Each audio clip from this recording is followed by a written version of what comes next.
Fíjese que otra persona que fue a apoyar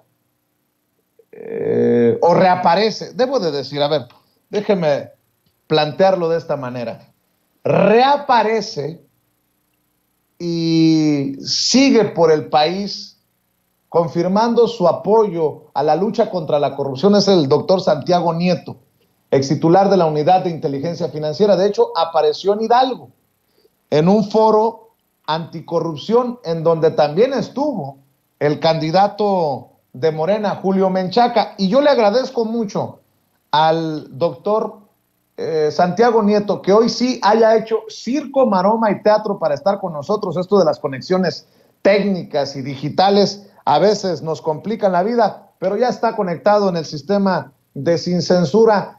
Te mando un abrazo, doctor. ¿Cómo te va?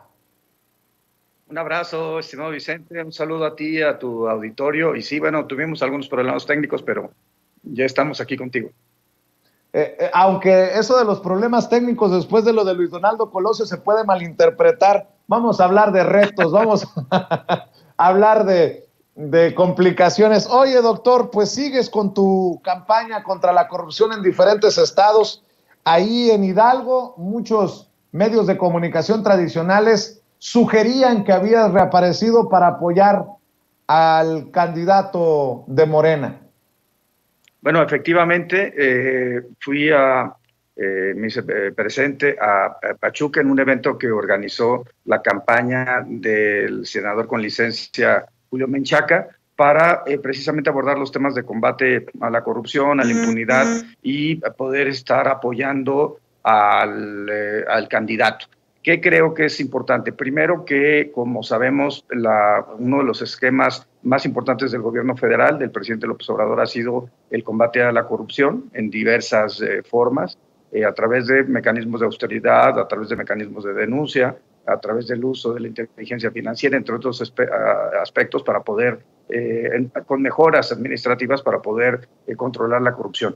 Y eso lleva, en segundo lugar, a que para Julio Menchaca el tema del combate a la corrupción sea una necesidad y uno de sus puntos principales de gobierno.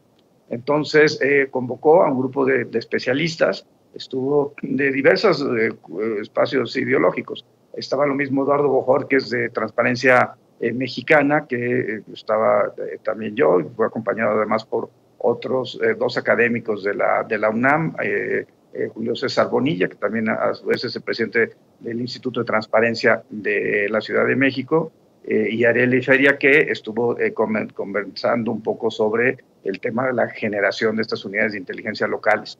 Entonces yo creo que el mensaje de Julio Menchaca es muy claro. También creo que viene una victoria contundente para él el próximo domingo en las elecciones, y el tema es cómo reestructurar el sistema estatal anticorrupción, incluyendo los temas vinculados con la Fiscalía Anticorrupción local, y por supuesto cómo generar mejores mecanismos para poder tener un control, sobre todo en algunas regiones del estado de Hidalgo. Es un estado importante, central en el país, pero en donde ha habido muchos personajes que han sido ligados con temas vinculados con la corrupción y con la impunidad, y creo que es importante que pues un gobierno de izquierda pues tenga una postura muy clara al respecto. Entonces, bueno, efectivamente estuve en Hidalgo, como iré mañana a Quintana Roo, y bueno, estoy pendiente y estoy en comunicación constante con las personas en Tamaulipas para el proceso electoral que se está llevando allá en esa entidad.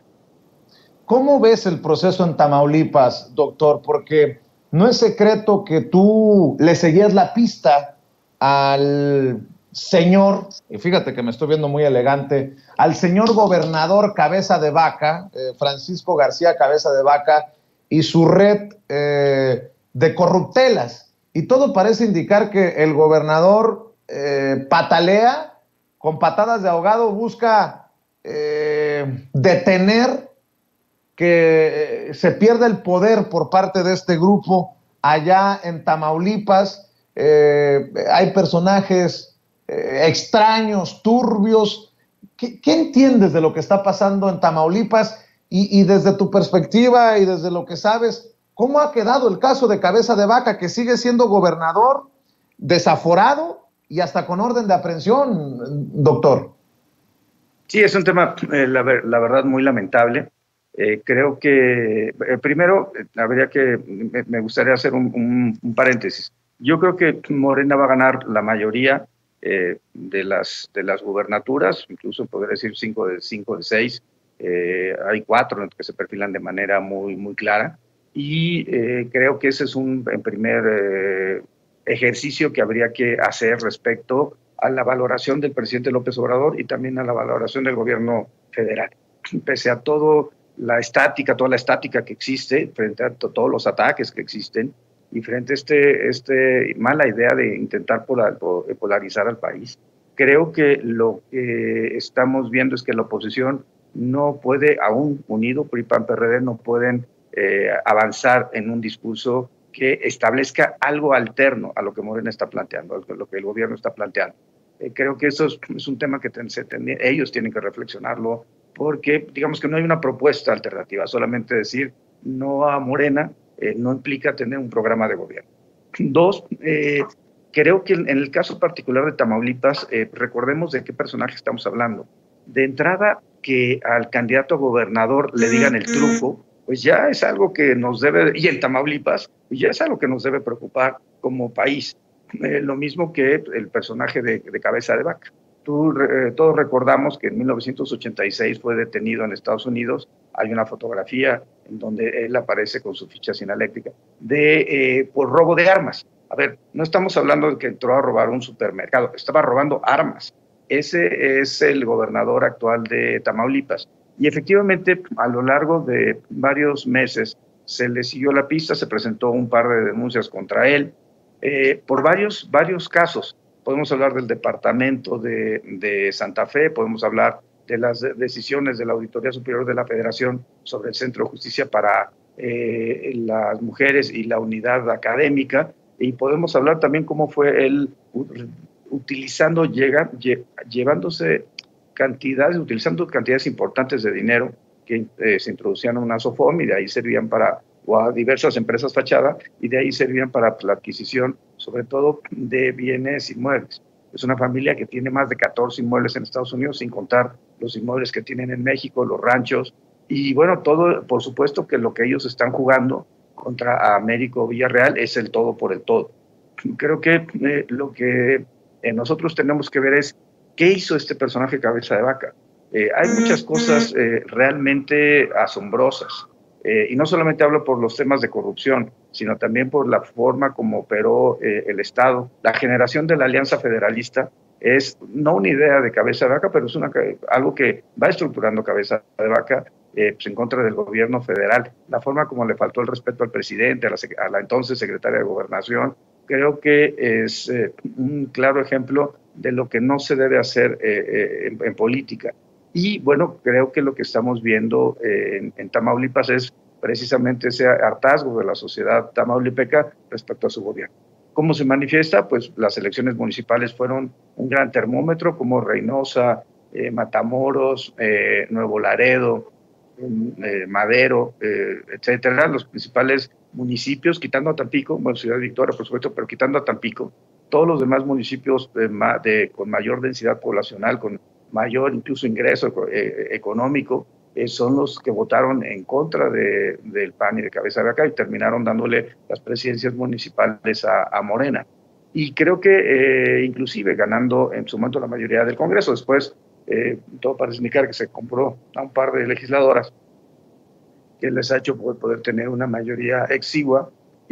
Pero bueno, yo creo que lo más complejo de este proceso ha sido cómo Cabeza de Vaca ha estado estructurando un esquema en donde la Procuración de Justicia es usado en contra de los presidentes municipales para amedrentarlos, para intimidar, en algo que si fuera Corea del Norte lo creería, pero que en Tamaulipas, en México, con la frontera con Estados Unidos, tengamos un gobierno que esté actuando así, me parece absolutamente lamentable. Pues es que se está jugando literalmente la vida política, incluso su libertad. ¿Estarás de acuerdo, doctor? Sí, efectivamente, yo creo que ese es el tema. Yo lo que hubiera hecho no solamente es solicitar el desafuero contra él, sino también lo hubiera solicitado contra el hermano, hubiera solicitado órdenes de presión contra el otro hermano, porque la red de corrupción involucra a varios integrantes de la familia. En varias vías, te había comentado hace un momento esto de los 14 millones que entran por 2 empresas fachada y llegan para comprar el departamento que él termina vendiendo en 42 millones. Pero también podemos analizar cómo fluyeron los recursos para 2 personajes importantes, un hombre de apellido Tamés, que es el dueño de la empresa que le termina, evidentemente un prestanombres, que le termina comprando el departamento a cabeza de vaca. Y no solamente eso, el tema de las energías limpias.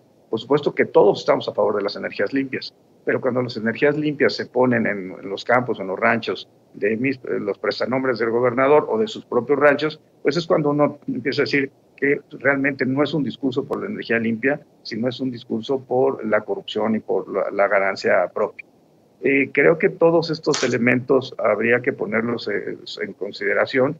El flujo de dólares en efectivo, a ver, perdóneme, son $250,000 en una operación, $507,000 en una operación, otra de $512,000, todos estos en años vinculados con procesos electorales. Entonces yo creo que es algo que tenemos que reflexionar a plenitud y que Tamaulipas tiene en este momento la gran oportunidad de quitarse el yugo de un gobierno que ha sido autoritario, altamente corrupto y que ha operado inclusive en contra del propio Estado mexicano. No podemos olvidar cómo hicieron investigaciones en Estados Unidos para afectar a personajes del gobierno mexicano. No podemos, o familiares de personas del gobierno mexicano, no podemos olvidar cómo inclusive pagaban a empresas norteamericanas para que se hiciera investigación contra personas en Estados Unidos, incluyéndome a mí en lo particular, pero también a familiares del más alto círculo político de este país. Y bueno, ¿en qué está la cosa? Hace un momento acaba de hacerse público por un periódico a nivel nacional que la Suprema Corte de Justicia está listando para resolver las controversias constitucionales presentadas, una por el Estado de Tamaulipas y la otra por parte de la Cámara de Diputados, en donde se resuelve la interpretación del artículo 111 constitucional. A mí me parece una mala idea que unos días de las elecciones la Corte, en el sentido que vengan los proyectos y en el sentido que quiera resolver, esté resolviendo un asunto de esta naturaleza política. Creo que valdría la pena tener prudencia y esperar a que pasara la jornada electoral. Pero bueno, mi punto más relevante aquí es, estamos hablando de procesos electorales donde Morena va caminando de forma importante, donde,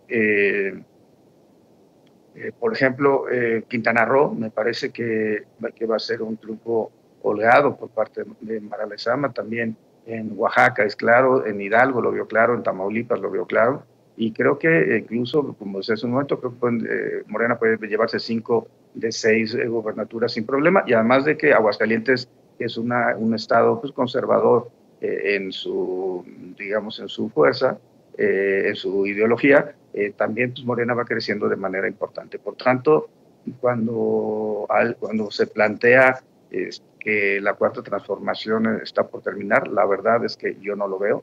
Veo exactamente el fenómeno inverso, el fenómeno de ampliación de la perspectiva y de la visión de tener un gobierno de izquierda, lo cual es absolutamente relevante para cualquier esquema.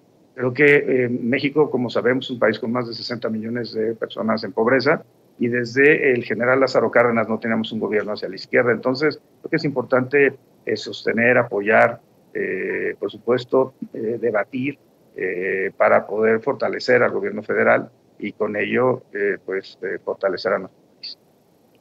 Doctor, te escucho tan comprometido con la cuarta transformación como desde que nos conocimos, cuando eras titular de la Unidad de Inteligencia Financiera. Déjame preguntarte, porque estás activo en redes, estás activo en tu lucha contra la corrupción. ¿Extrañas ser el titular de la Unidad de Inteligencia Financiera? A ver, era un ciclo, como lo comentamos en alguna ocasión, yo preferí renunciar a generar algún problema al proyecto. Me parece que el proyecto es más importante y creo que cada uno de nosotros debe asumir esa postura. Cuando ya por alguna cuestión, en este caso incluso externa a mí o a mi esposa, generó el escándalo que se generó, yo creo que era importante dar un paso al lado y, bueno, pero mantener las posiciones ideológicas. Creo que eso es algo en lo que no podemos cambiar. Al final, creo que mucha estática también hubo en esos días, pero se cierran ciclos y mi ciclo en la Unidad de Inteligencia Financiera está cerrado.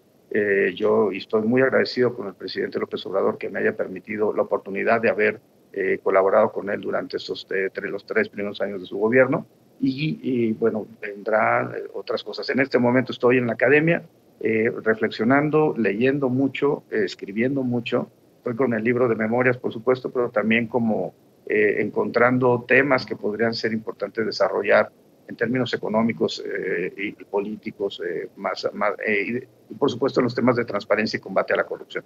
Yo he recibido ataques, sí, por supuesto. Por cierto, parte de los ataques provienen del gobierno de Tamaulipas, pero bueno, incluso este personaje que me ha llamado sicario, pero bueno, creo que lo único que he matado en mi vida ha sido sus aspiraciones absurdas, aspiraciones presidenciales, por un lado, y por otro lado creo que es importante pues, mantenernos en nuestra posición. Los ataques que yo he recibido es precisamente por transparente, por el conocimiento que hay sobre mis declaraciones patrimoniales y fiscales, y creo que hay que seguir con eso. Creo que nosotros, en general, el movimiento ha enseñado, es donde se encuentra de alguna forma la reserva moral del país. Y creo que está no solamente el presidente López Obrador, sino en muchos de sus colaboradores cercanos, pues el deseo de que las cosas efectivamente cambien para bien y que no tengamos gobiernos que se convierten en autocráticos como el gobierno de Tamaulipas, que que recibe el apoyo de muchas personas del sector conservador o de la oposición, pero que lo hacen más en un afán de oponerse al gobierno que de estar de acuerdo con un gobierno en el que realmente no hay forma de poderlo apoyar o soportar, ¿no? Como es el caso del gobierno de Tamaulipas. Doctor, nunca un tuit tuyo me había hecho tanto ruido. Y déjame hacer referencia a este. Lo publicaste ayer. Tú sabes que te respeto, que te admiro. Ayer escribiste sin palabras, retuiteando la nota de que Enrique Peña Nieto se mudó a España con visa dorada y que vive en un chalet de lujo. Sin palabras. Yo te conozco y sé que ese sin palabras es más que 2 palabras que escribes en Twitter. ¿Qué te parece este empresario, expresidente, que vive junto a Penélope Cruz y a Javier Bardem, que invierte millonadas? Yo te pregunto porque también fuiste perseguido por ese gobierno priista de Peña Nieto. No nos quedemos callados, doctor. Sí, a ver, es que también hay que ponerlo en el contexto. Estamos hablando de que para conseguir una visa dorada, las personas, empresarios, pues básicamente eso se trata, que inviertan en España, pues tienen que invertir por lo menos $500,000 de euros. Y bueno, inclusive pues, se habla de que $1,000,000 puede permitir tener como un estatus especial. Pero bueno, siendo $500,000 de euros en ese inmueble, perdónenme, más eso hay que irlo, digamos, focalizando con el resto de los inmuebles, el lugar donde vive, el chalet, ¿no? de lujo que tiene, todos los espacios donde se ha estado moviendo en los últimos meses. Creo que nos lleva a una reflexión que hay una enorme cantidad de recursos invertidos en España, lo cual les permitió darle ese espacio, ¿no? Estamos hablando de, digamos, un local comercial, porque es un local comercial, que pues, vendría costando pues, más de 10 millones de pesos, más lo que se ha invertido, más todo el resto de cuentas, el resto del chalet, el resto del pago y del consumo que está realizando de manera cotidiana en España. De hecho, hay un tema central, más allá del caso de Peña Nieto y más allá del chalet y del centro convertido en habitación, digo, el centro comercial convertido en casa habitación de lujo, es que durante los últimos años hay un boom inmobiliario en Europa, en España particularmente en Madrid, Barcelona, de adquisiciones por parte de personas de la clase política mexicana, de la clase política venezolana. Entonces, yo creo que eso es algo en lo que hay que estar reflexionando. El que esta persona tenga esa capacidad, y también para ponerlo a su nombre, porque además no estamos hablando de un crédito hipotecario, estamos hablando de un pago al contado, y que tenga esta capacidad de revisión. Yo había dejado una investigación armada respecto a flujos financieros importantes vinculados con este personaje. Y bueno, creo que lo más relevante es que hubiera, como alguna vez lo planteé, pues una comisión de la verdad para efecto de que se supiera pues qué sucedió en los grandes temas nacionales, ¿no? Finalmente hay una buena parte de estas circunstancias, estas conductas que están prescritas, pero sí habría que reflexionar respecto al desarrollo, a la construcción de vivienda durante el gobierno de Vicente Fox, o al uso de los remanentes petroleros en la época de Vicente Fox. Habría que investigar todo, a ver, la operación de García Luna económica, financiera con israelitas, o todos los temas de juegos y sorteos durante la administración de Calderón, incluso la adquisición de material de guerra. Habría que hacer porque finalmente Calderón lo que hizo fue generar un enfrentamiento que se ha mantenido hasta este momento. Y claro, pues tendremos que revisar, se tendrá que revisar, no sé, pienso en la Operación Zafiro. Habría que también escribir toda la historia completa de Cedesol, Sedatu, la venta de terrenos nacionales, el regalo de las procuradurías agrarias de tierra a particulares bajo la aquiescencia de Enrique Peña Nieto. Entonces, creo que todo esta Comisión de la Verdad nos ayudaría a poder entender qué es lo que ha sucedido y cómo mejorar nuestros sistemas de combate a la corrupción. Como se planteó en el evento con el senador Menchaca, senador con licencia Menchaca, candidato Menchaca, el punto está en mejorar los sistemas, utilizar las unidades de inteligencia patrimonial, económica a nivel local, el fortalecer el diseño de las fiscalías para que pueda haber una reacción inmediata en buscar a los beneficiarios finales de los actos de corrupción, a las personas políticamente expuestas, entre otros casos. Entonces yo creo que hay que mantener esa línea y bueno, que podamos seguir adelante en esta lucha constante que tiene el Estado mexicano y la sociedad mexicana para combatir la corrupción y sobre todo combatir la impunidad. Doctor, a ver, esto que acabas de decir es muy fuerte.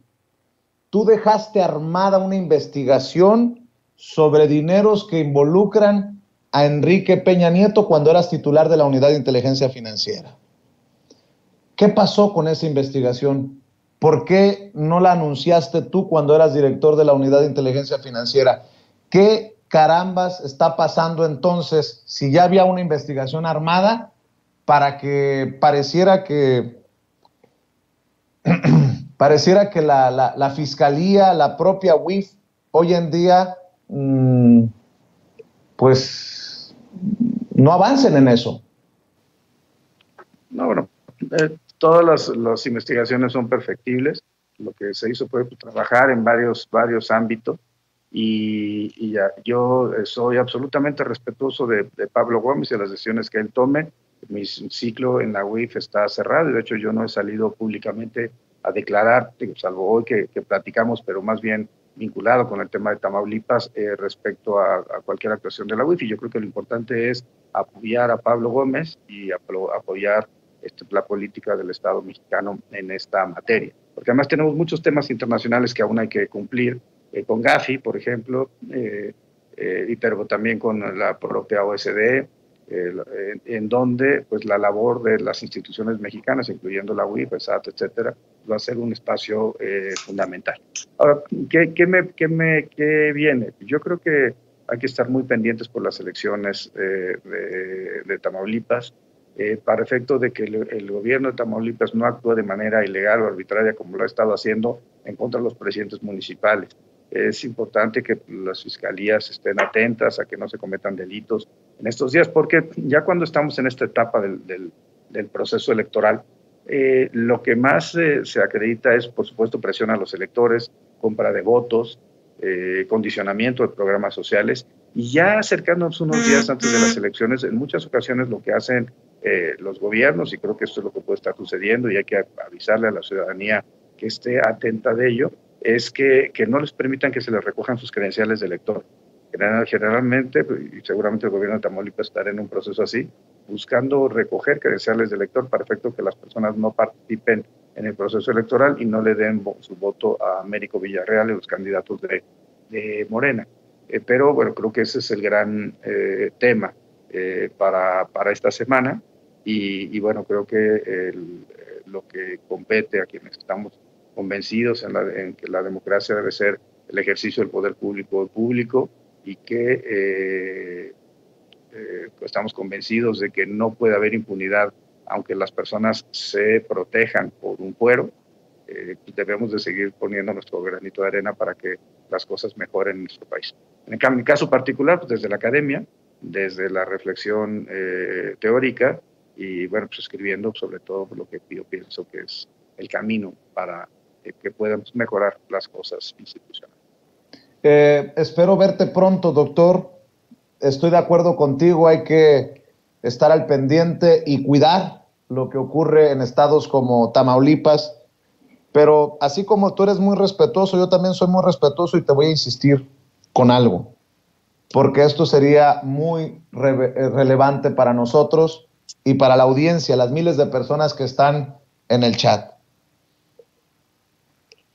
Esa investigación en torno a Peña Nieto y los dineros que llevaban a Peña Nieto. ¿Qué pasó con esa investigación, doctor? Déjame insistirte respetuosamente en este tema. ¿Qué pasó con la investigación que tú dejaste armada en la Unidad de Inteligencia Financiera, que se armó cuando tú eras titular de la Unidad de Inteligencia Financiera? ¿Hacia dónde apuntaba esa investigación sobre los dineros que llevaban a Peña Nieto? Bueno, era un tema vinculado más bien con empresas, pero por ejemplo, y por eso decía que las investigaciones siempre hay que perfeccionarse, pues no tenía yo conocimiento hasta que el país lo hizo público de pues, esta adquisición en España, o esta serie de adquisiciones en España, por ejemplo, eso no estaba contemplado. Entonces yo creo que hay muchas cosas que hay que perfeccionar. Ahora, pero insisto en lo mismo, yo creo que los procesos de investigación no terminan nunca, siempre hay que estar actualizándolos, y sobre todo en los ámbitos de la inteligencia financiera, porque el flujo de capitales sigue funcionando, se mantiene. Entonces yo creo que lo que hay que revisar es eso, ir pensando en como país cómo podemos integrar la parte de seguridad, la parte de prevención del delito, la parte de procuración de justicia, de impartición de justicia, inteligencia financiera, naval, civil, por supuesto ejecución de penas para poder tener una política criminal de Estado.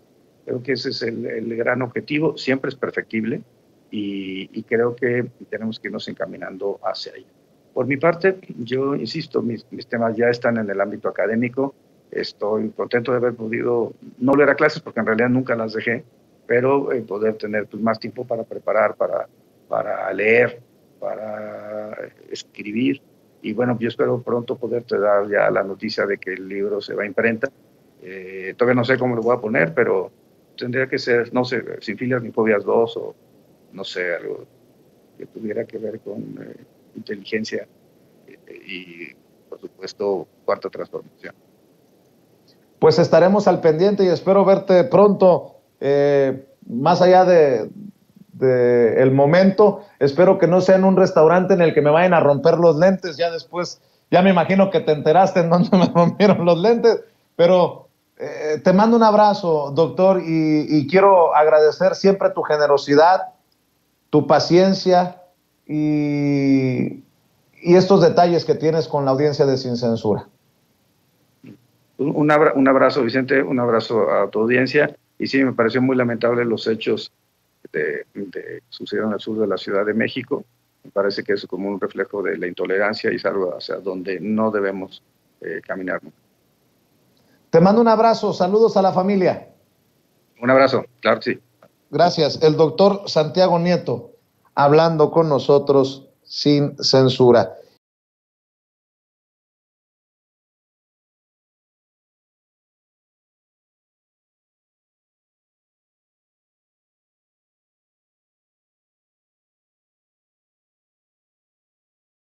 Déjeme saludar al maestro Ricardo Sevilla, escritor, periodista independiente y miembro de esta familia sin censura, porque, según me informan, ahora Lili Téllez está muy enchilada, pero afortunadamente no con su servidor. Mis lentes están a salvo. Afortunadamente no contra su servidor, porque ya ve que la senadora tiene muchos pantalones y ya me amenazó que cuando me vea, pues no sé qué pueda pasar. Ahora está enojada con otra y con otro periodista. En este caso, Sabina Berman. Con los detalles, ya llegó el maestro Ricardo Sevilla. Querido Ricardo, te abrazo a la distancia, ¿cómo estás? Querido Vicente, público memorioso, abrazo fuerte de regreso. Y sí, bueno, Sabina Berman exhibió a Lili Téllez este fin de semana y la panista enloqueció más y la insultó como es su costumbre. Déjame contarte que Lili Téllez está que no se colma con nada. Lanza diatribas y espumarrajos a diestra y siniestra. Y ahora, este fin de semana, le tocó a la dramaturga Sabina Berman. Fíjate que después de darle una repasada a la alcaldesa de la delegación Cuauhtémoc, Dolores Padierna, que dice que la acompañó junto con 5 amigas a hacer una campaña donde no se le paraban ni las moscas a Padierna y que ya después no le vieron ni el polvo, la escritora Sabina Berman cuestionó dura y categóricamente, como es su costumbre, el radical cambio de Morena a Acción Nacional que protagonizó Lili Téllez al interior del Senado de la República y que tanto hemos aquí criticado, que tanto hemos exhibido, que la pone al nivel de otros traidores como Germán Martínez. Por medio de su cuenta oficial de Twitter, la legisladora Téllez aseguró por su parte que los argumentos de Sabina son falsos, debido a que ella nunca, dice, se presentó como mujer de izquierda cuando compitió por su escaño en el proceso electoral de 2018 por Movimiento de Regeneración Nacional, pero no es así. Sabina tiene razón, Vicente. La Téllez en los comicios del 18 sí se presentó como una mujer de izquierda. Por favor, allá en Sonora lo saben muy bien, lo sabe perfectamente su compañero de fórmula, que ahora es gobernador de la entidad y actualmente sí se expresa y se manifiesta como una ultraderechista, como lo describe Sabina Berman. ¿A poco no se ha estado paseando con los personajes más virulentamente derechistas, cuasi fascistas de la derecha española, de la derecha panista, especialmente desde que se unió a las filas de ese partido y en todas sus actividades partidarias? La hemos estado viendo cada vez más delirante y desde luego pues no le ha gustado nada a la exconductora de noticias de televisión Azteca, porque le ha dicho no solamente que es falso lo que afirma, sino que además tiene una bajeza tal, dice Lili Téllez, que hasta John Ackerman ahí emprende también contra John, luce como un caballero. Imagínate, esa es el rasero con el que mide esta expresentadora de noticias. Ella dice, no me presentaron como mujer de izquierda porque no lo soy. Es como si le lanzaran una injuria. Imagínate, para Lili Téllez, no soy de izquierda, no lo soy. Es como si la estuvieran insultando. Y dice, según ella, que López Obrador la invitó porque posee un perfil opuesto al suyo y reconoce que hubo prueba de pluralidad en su movimiento, pero también miente, y miente con todos los dientes. Mira, Vicente, La señora Telles debería tener un poquito de vergüenza. La semana pasada dimos a conocer aquí en Sin Censura, en nuestro reportaje especial, que la exgobernadora priista Claudia Pavlovich había dado casi 5 millones de pesos del erario de ese estado a Claudia Telles García, la hermana de Lili Telles. Lili Telles debería tener un poquito más de vergüenza, por eso lo digo, callar y comenzar a trabajar para lo que se supone debería ser su función esencial, trabajar para la gente, pero no lo ha hecho, no lo hace ni lo hará. Ahora, ¿se acuerda, público memorioso, que de acuerdo con el reporte de donatarias autorizadas que emitió la propia Secretaría de Hacienda y Crédito Público, en 3 añitos, la fundación de la hermana de Lili Telles recibió casi 5 millones de pesos? Lo acabamos de dar a conocer con todos los detalles y con documentos. Pues no dijo nada, se quedó calladita. La ex empleada del polémico empresario y deudor de Hacienda, Ricardo Salinas Pliegos, es exactamente como él. Trabajan bajo el mismo modus operandi, es decir, se presentan como falsas filántropos. Salinas y ella tienen sus fundaciones para desvíos, para supuestamente ellos practicar una ayuda que nunca llega a sus destinatarios. Tanto ella como su hermana son caraduras, presumen ayudar, brindar apoyo, en este caso a niños con cáncer, pero no es así, Vicente, que va, son unas hipócritas que practican con dinero ajeno una falsa bonomía. Hay testimonios, y los dimos a conocer aquí, de personas que aseguran que la fundación de la hermana de Lili Telles y su cuñado solo utilizan como pretexto atender a niños y a niñas con cáncer, pero en realidad solo lo utilizan como una fachada para lavar y desviar dinero. También existen testimonios, y los dimos a conocer aquí, de que su empresa Raza Entretenimiento es una compañía de espectáculos que ha celebrado ventajosos negocios con diferentes autoridades estatales, no solamente de allá de Sonora, sino de toda la República Mexicana, y se han aprovechado de la gente. Durante la pandemia, por ejemplo, se organizaron ciertos eventos faranduleros, ciertos eventos de espectáculos, conciertos, los cancelaron y se negaron a devolver el dinero. Ahora, esta mujer es una persona no solamente explosiva, sino además veleidosa. Ha estado envuelta en muchas polémicas. Hay que recordar los diferentes escándalos políticos que ha tutelado. Estoy recordando, por ejemplo, aquel momento que después, donde dio las gracias al presidente, pero que después, cuando ya se pasó a la bancada panista, comenzó a dar una crítica iracunda. En su momento dijo que le haría frente al presidente López Obrador en esa ocasión, cuando se iba a presentar el presidente de la República a entregar la medalla a Belisario Domínguez, y en eso ha ido acompañada por personajes beligerantes también de la derecha, de los conservadores. Uno de ellos fue, por ejemplo, el infame Vicente Fox, que la ha celebrado y que le dijo, has descubierto a tu talón de Aquiles, y la celebró por intimidar al presidente de la República. Entonces es una serie de cosas que Lili Telles tiene que la hacen ser particularmente un personaje odioso.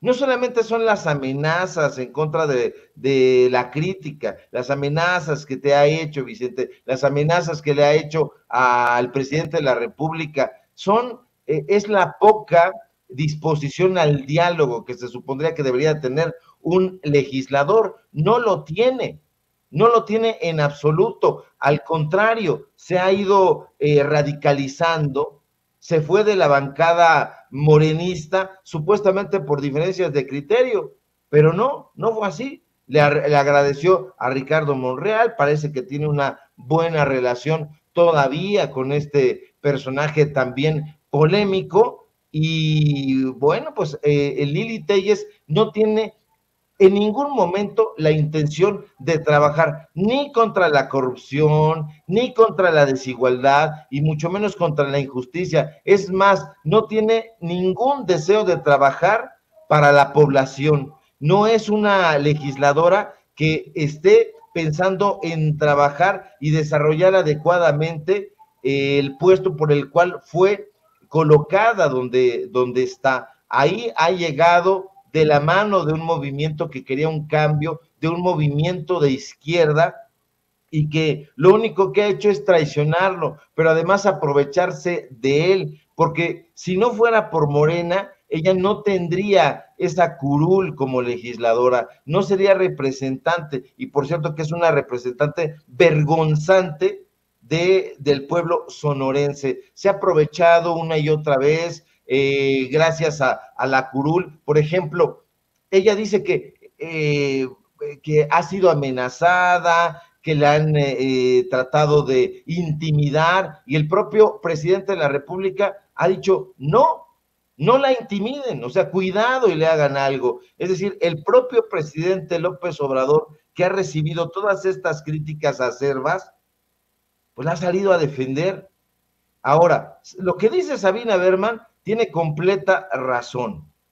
Esta mujer no está trabajando porque no tiene tiempo, está en otro lado.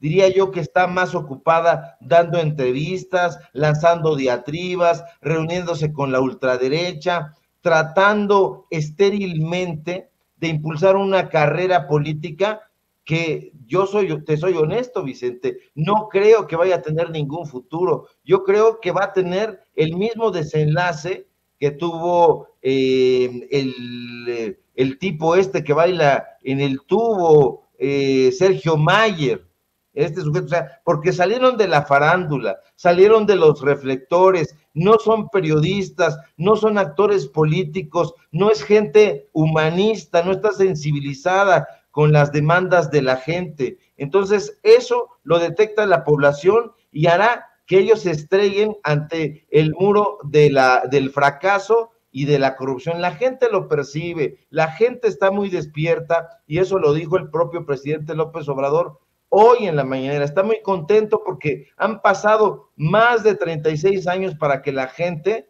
haya despertado, pero estos personajes ya están completamente de lado. ¿Te das cuenta que están caminando desnudos ante un pueblo que los está señalando de corruptos y de traidores a la patria? Y eso, aunque le duela a Lili Téllez, aunque intente acallar las críticas, es lo que es: una traidora a la patria. No es periodista, no es política y no es humanista. Entonces, nada tiene que hacer en la política, más allá de que no represente el quehacer político de ese partido, no representa a los sonorenses. Y yo diría que estamos viendo, pues, estamos con una clepsidra, con un reloj de agua, contando el tiempo que le falta, que es poco, a Lili Téllez para que se vaya. Y te digo una cosa, yo no creo que vuelva a ser elegida por nadie. ¿Acaso a lo mejor los propios panistas le den pues algún huesito ahí? Pero la verdad es que no representa nada y la gente lo sabe. Así es. Oye, mi querido Ricardo, nada más para cerrar, pues yo creo que la senadora Lili Téllez sí merecería recibir por parte de Sandra Cuevas, por ejemplo, la alcaldesa de Cuauhtémoc, la recomendación a quien le va a dar la terapia, bueno, que se supone debe de recibir Sandra Cuevas, porque andan muy alebrestadas. En este caso, Lili Téllez anda en el desquicio total. Esa es mi opinión y con mucho respeto la digo, Ricardo. Sí, están desquiciados, Vicente, porque, te digo, han sido descubiertos en sus triquiñuelas, y en especial estas dos personas. Yo agregaría ahí a Kenia López Rabadán, a Lía Limón, en fin, a todo este cuarteto de legisladoras de la oposición, que no tienen argumentos y lo único que han atinado a responder ha sido con insultos, con diatribas, con agresiones y en contra de personajes que tienen una función social muy determinada, como son los periodistas. Los periodistas tienen una función social bien clara, que es dar a conocer información, aunque esa información pues no quiera ser difundida por los medios de comunicación corporativos que siempre están tratando de lavarle la cara a las empresas de comunicación que ellas pues han representado en su momento y para las cuales han trabajado. Entonces es algo natural hasta en cierto sentido que estas mujeres estén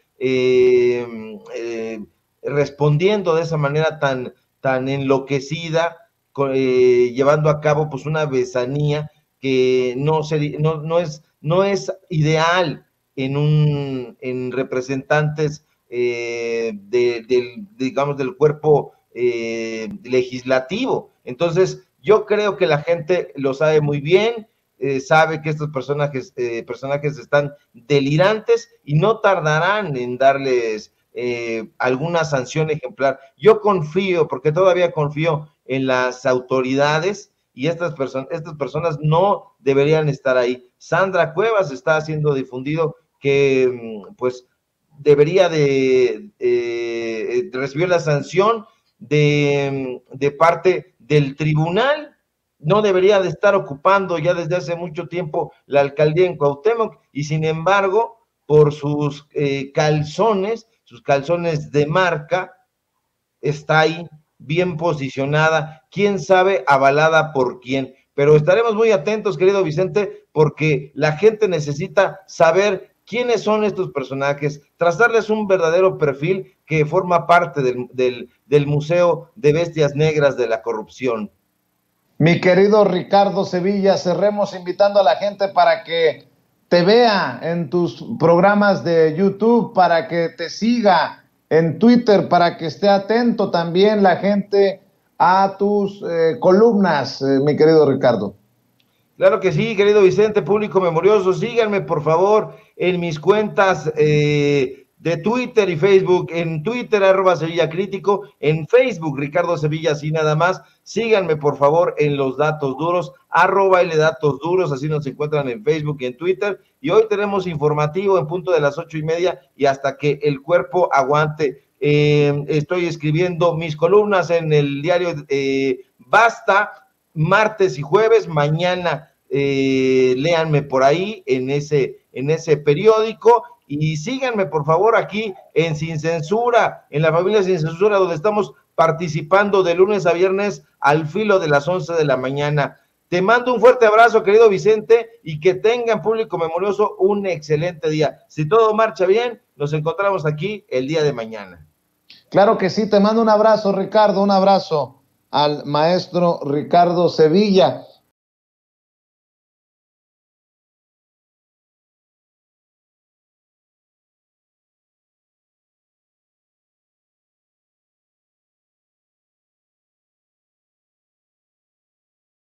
Déjeme saludar al querido Julián Atilano, sociólogo, analista político y miembro de esta familia Sin Censura, para hablar de temas importantes. Mi querido Julián, ¿cómo estás? Te saludo con mucho gusto. Buenos días. Buenos días, queridísimo Vicente. También te mando un gran saludo, un abrazo a ti, por supuesto, a esta gran familia de Sin Censura, pues que está sintonizando como siempre, platicando como siempre este principio de semana. Oye, mi querido Julián, pues creo que esta imagen de Felipe Calderón tirándose a la piscina con Checo Pérez, a muchas personas se enojó. Y no por otra cosa, creo que más allá de que el Checo Pérez celebre con quien quiera, fue por el hecho de que Felipe Calderón, sin pensión, se da esa vida de andar en Mónaco, imagínate tú. Y sumado a lo que se publicó por medios como Sin embargo MX, de que España habría otorgado a Peña Nieto una visa dorada ofrecida solo a multimillonarios, de acuerdo al periódico El País. Dice que Peña Nieto no vive en la capital de España, vive en un barrio tan exclusivo que sus vecinos son Penélope Cruz y Javier Bardem y algunas estrellas de la prensa del corazón, dice el Diario Español. Vive, según han confirmado 2 vecinos y una tercera fuente, en la exclusiva urbanización Valdelagua, en el municipio madrileño de San Agustín de Guadalix, a 40 kilómetros al norte de la Puerta del Sol.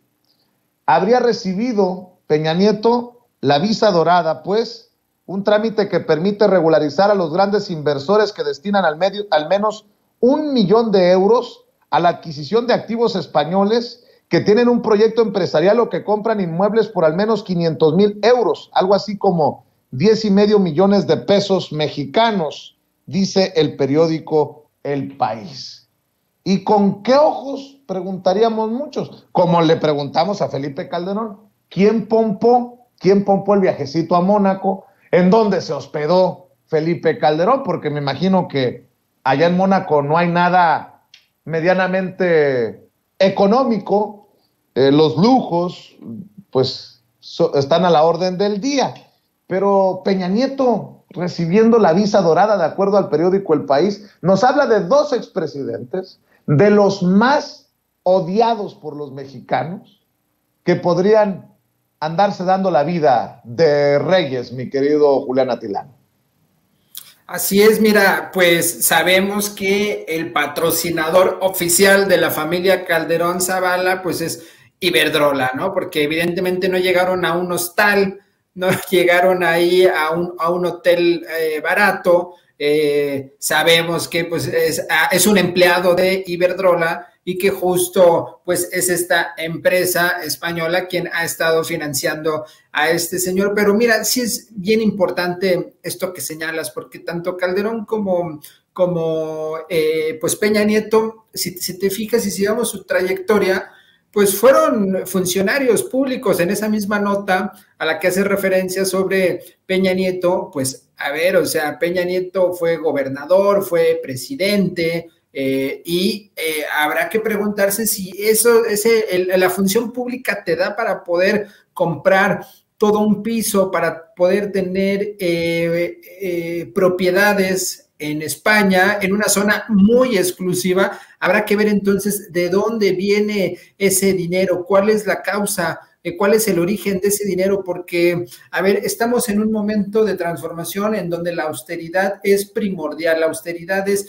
parte de esta nueva forma de entender la vida pública. Y si estamos viendo expresidentes que están viviendo fuera de lo que sus anteriores empleos, ingresos le permitirían, entonces habrá que ver qué es lo que hay de fondo. Mira, a mí me sigue pareciendo, y esto es una crítica constructiva al actual gobierno de la 4T, que muchos salimos a votar el año pasado para que pues se abrieran carpetas de investigación en contra de estos presidentes, y los vemos muy campantes, y eso lo que hace es que la gente se moleste respecto a esa falta de eficacia de la fiscalía, principalmente en contra de estos tipos que se ven muy cómodos, están paseando. Peña Nieto vimos hace algunos ya años, hasta disfrazado en un restaurante. Este tipo de mensajes, Vicente, son mensajes que la mayoría vemos muy mal, que los vemos incluso como un acto ahí de provocación en contra de las y los mexicanos. Lo mismo con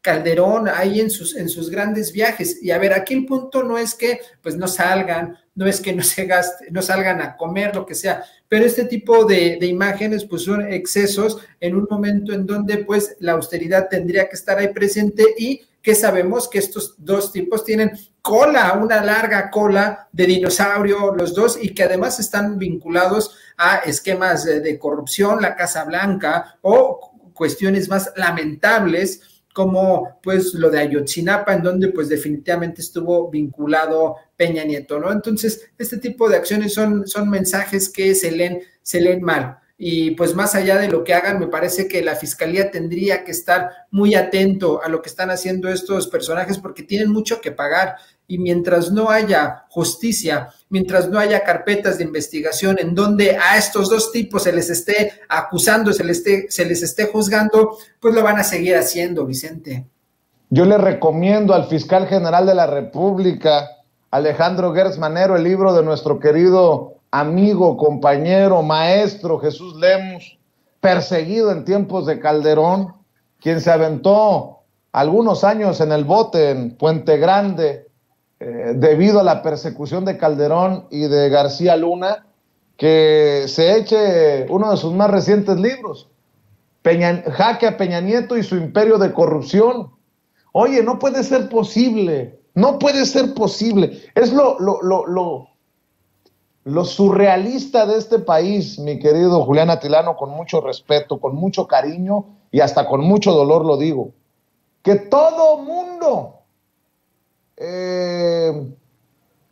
señale a Peña Nieto y los únicos que no le puedan armar una carpeta son los de la fiscalía, la autoridad. ¿Cómo puede ser? Pues, y mira, no estoy diciendo que Peña Nieto fue más corrupto o menos corrupto que Calderón. Yo no soy quien para decirlo. Pero hay investigaciones periodísticas y el simple hecho de que si se confirmara lo que dice el periódico El País, de que Peña Nieto tenga tanto dinero, es irregular. Peña Nieto, que ha sido toda su vida, media vida por lo menos, político, con esa cantidad de dinero, algo me huele mal. Por lo menos investiguen desde la unidad de inteligencia financiera o algo tenemos que tener de carnita en la mano los mexicanos. Ya quedó claro que la mayoría de los mexicanos queremos juicio a los expresidentes. No se logró la participación por el INE y por tantas cosas que usted quiera poner sobre la mesa.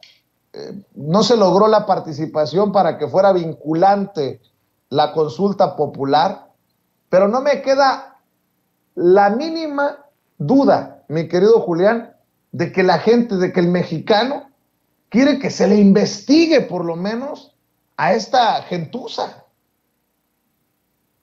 Y no es que sea una sed de venganza, Vicente, no es que queramos que esté ahí Peña Nieto en un estadio peleándose con unos leones mientras que está amarrado, no, a ver, justo lo que está pasando es que sabemos que la forma en la que viven estos personajes pues es totalmente irreal al ingreso que tuvieron, al ingreso que tiene un funcionario. Por más presidente que seas, por más gobernador, tienes un salario que no te da para este tipo de gastos. Y además de la forma en la que vive, vimos, por ejemplo, que en la reforma eléctrica, ahí en 2013, donde se hizo el reparto del billete, Vicente, pero a manos llenas, a todo mundo, hay videos donde se ve gente en el Senado de la República con bolsas y bolsas de dinero que venían de la corrupción y que salpicaron a todo mundo. Peña Nieto estaba inmiscuido en esta situación, ya ni hablar de sus otros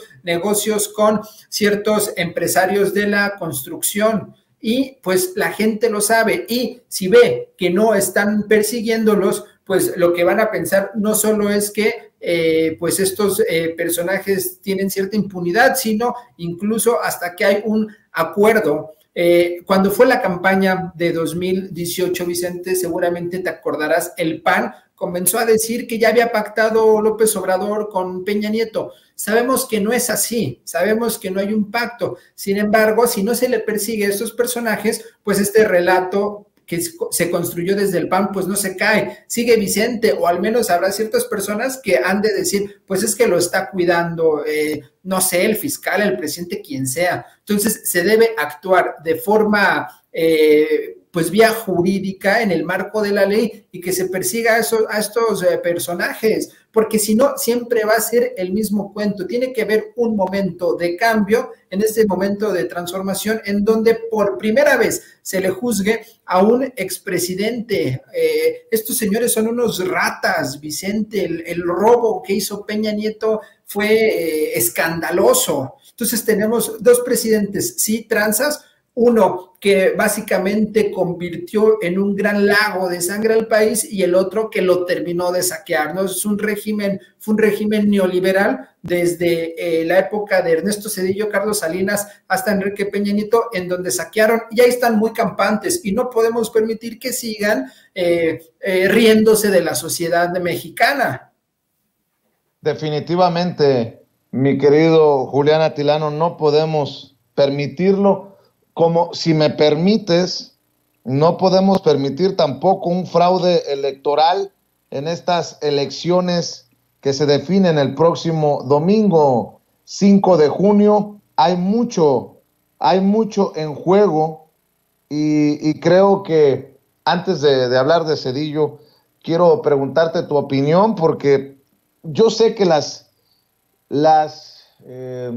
encuestas no pueden darnos una claridad, pero ojo que ya veo a Massive Caller, ojo, estoy haciendo referencia a estas encuestadoras, muchas de ellas cuestionables, pero Massive Caller le está dando una gran ventaja en Aguascalientes a Tere Jiménez, la candidata del PRIAN-RD, sobre Nora Rubalcaba, la candidata de Morena. Otra cosa que, por ejemplo, en Aguascalientes, ¿cómo carajos el PT y el Verde están viendo la tempestad y no se hincan? ¿Por qué no declinan a favor de Nora Rubalcaba? Si es que hay coalición, Juntos Hacemos Historia con el PT y el Verde en Aguascalientes, ¿por qué no declina Marta Márquez a favor de Nora Rubalcaba? ¡Qué necesidad! ¡Qué necesidad! Pero bueno, esa es mi opinión. Ojo que Massive Caller es la encuestadora de cabecera del PAN y de Felipe Calderón, me dice Mario Toledo. Por eso he dicho que con todas las reservas, esta encuestadora le da una ventaja amplia al PRIAN-RD sobre Morena en Aguascalientes. Luego, en el caso de Durango, también le da una ventaja amplia a Esteban Villegas Villarreal del PRIAN-RD sobre Marina Vitela de la Alianza Morena, PT y Verde allá en Durango. A Julio Menchaca, el candidato de Morena y PT en Hidalgo, le da una gran ventaja sobre Carolina Villano, la candidata del PRIAN-RD. Ahí sí. Salomón Jara, el candidato de la coalición Juntos Hacemos Historia, Morena, PT, Verde, amplia ventaja sobre Alejandro Avilés del PRI en Oaxaca.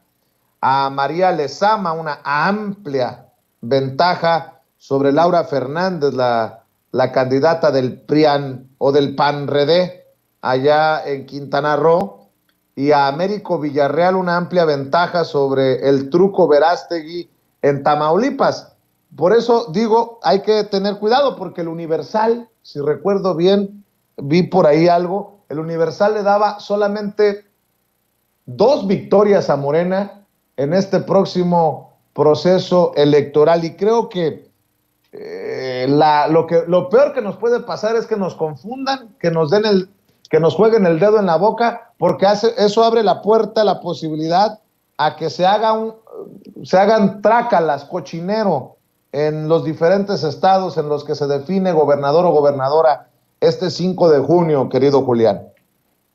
Definitivamente tenemos que salir este domingo y defender el voto desde la primera hora hasta el final. Recuerden que una de las formas de corrupción, de tranzas que hacen estos personajes es, y lo vimos en 2006, se forman, llegan tempranito a las 7 de la mañana para ser los primeros y corrompen a algún funcionario de la casilla, ¿no? Lo corrompen para que no vaya ese día. Toda la ley marca que si falta alguno de la mesa que va a estar ahí en la casilla, la primera persona que esté en la fila entra y lo sustituye, ¿no? Entonces, ese es un movimiento que hacen. Entonces, pido que salgamos desde tempranito para formarnos en primer lugar y evitar ese tipo de tranza. Esta es una de miles que hay, el carrusel, etcétera. Eso por un lado.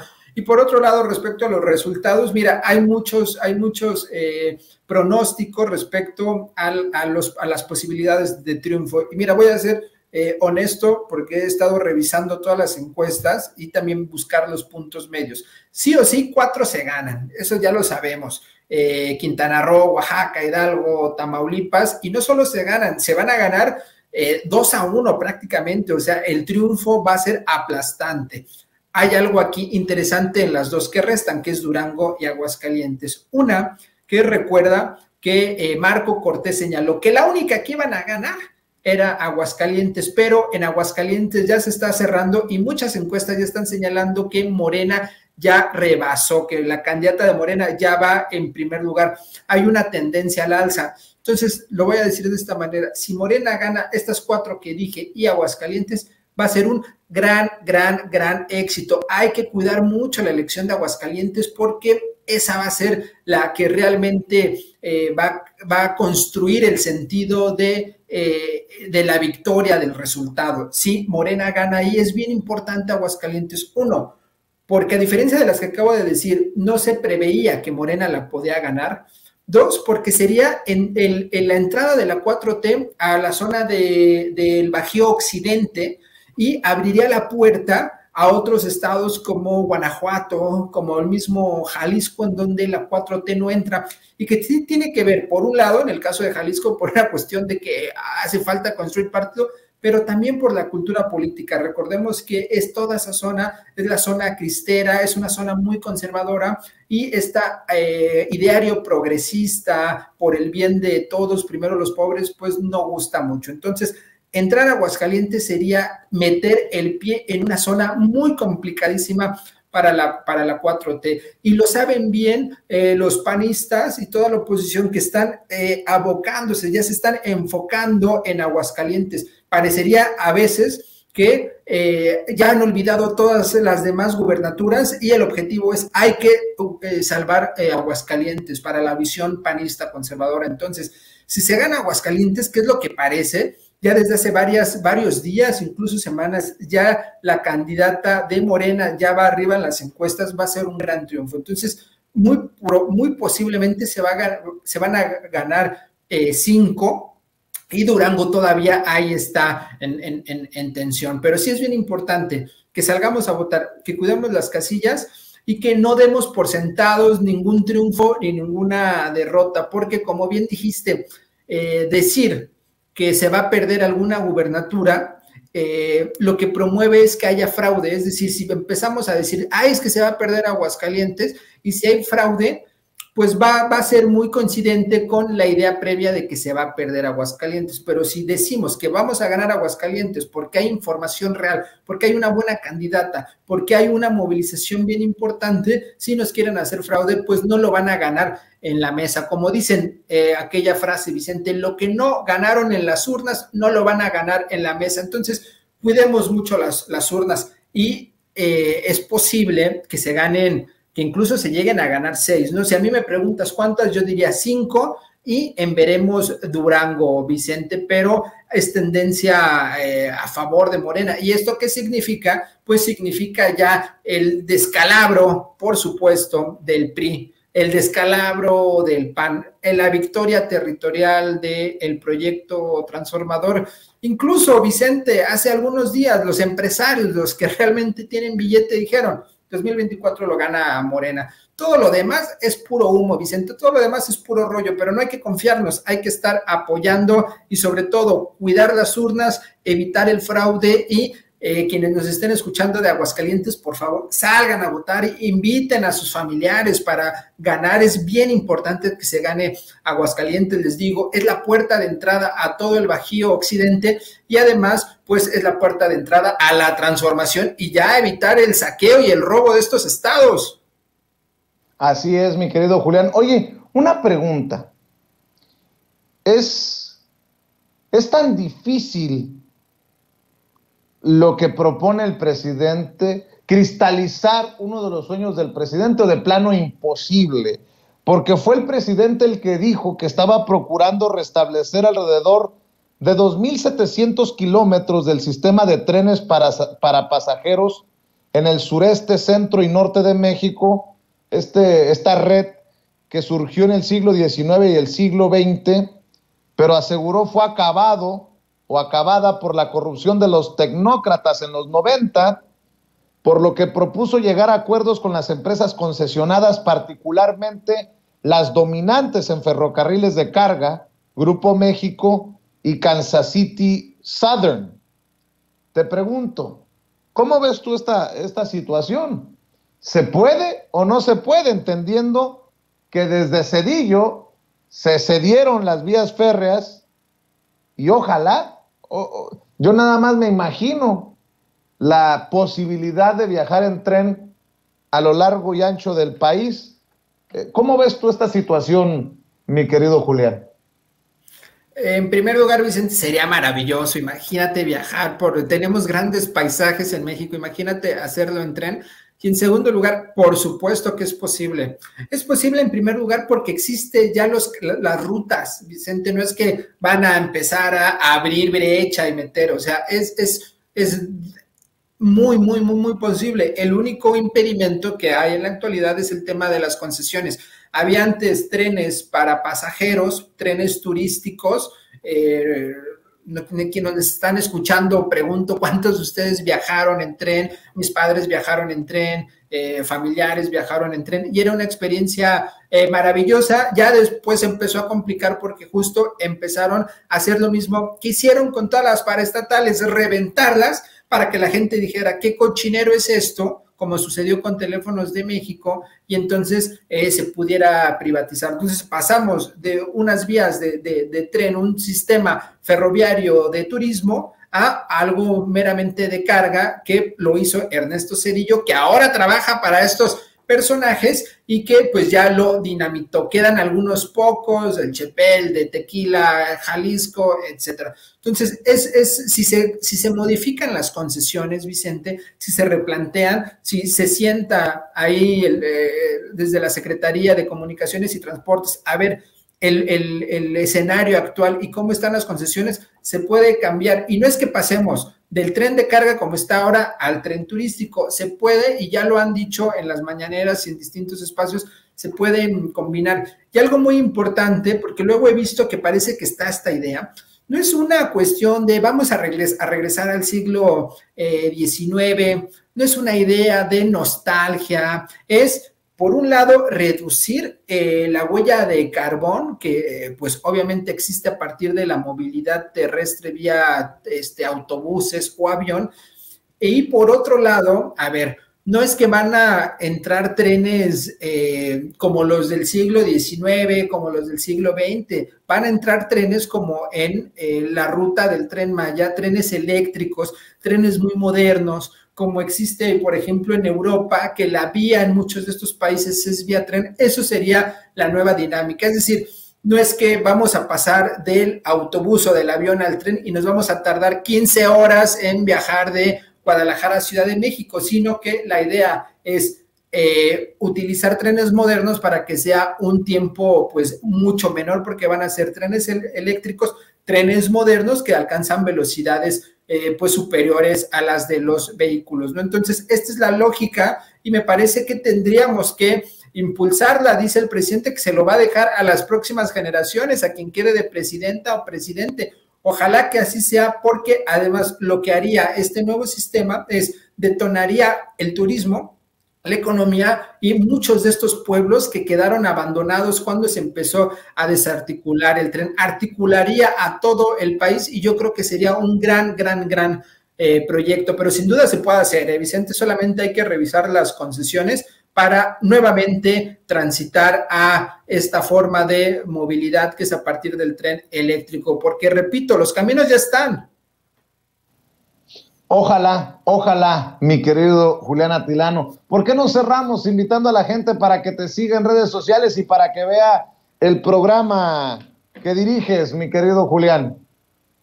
Pues sí, Vicente, son los jueves, sigan Señal Tlatelolco a las 9 de la noche, ahí analizamos la política desde un enfoque de medios de comunicación y pues ya saben, en Twitter, Julián Atilano, @JuliánAtilano, ahí nos vemos y ya sabes que para mí siempre es un honor estar aquí en este gran espacio que es Sin Censura, Vicente.